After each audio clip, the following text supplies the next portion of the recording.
ভালোবাসা কারোর কাছে শুধু কাছে পাওয়া, ভালোবাসা কারোর কাছে দূরে সরে যাও। ভালোবাসা ঠিক যেন প্রতিদিনের সানশাইন, কেন যে তার নামে লেখা একটা ভ্যালেন্টাইন।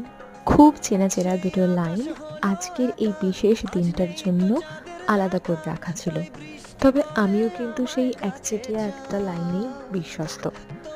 ভালোবাসার জন্য ৩৬৫টা দিন তো আছেই। ভালোবাসার কোনো আলাদা দিন হয় না, প্রত্যেকটা দিনই ভালোবাসার দিন। তবুও আমাদের পৃথিবীর ক্যালেন্ডারে অনেকগুলো ডেট এমন আছে যেগুলো একটু বেশি স্পেশাল করে উদযাপন করা হয়। আমার কাছে এই বালাই না থাকলেও ইউটিউবে চক করে বলে মনে হয় কখনো কখনো এডিট করে দুটো কথা জুড়ে দিই। বিষয়টা কিন্তু খুব একটা খারাপ লাগে না। সত্যি বলতে কোনো বিশেষ দিনে আমার প্রেম পায় না। ও চা, আমাদের গল্প আড্ডা, এটা আমার কাছে অনেক বিশেষ।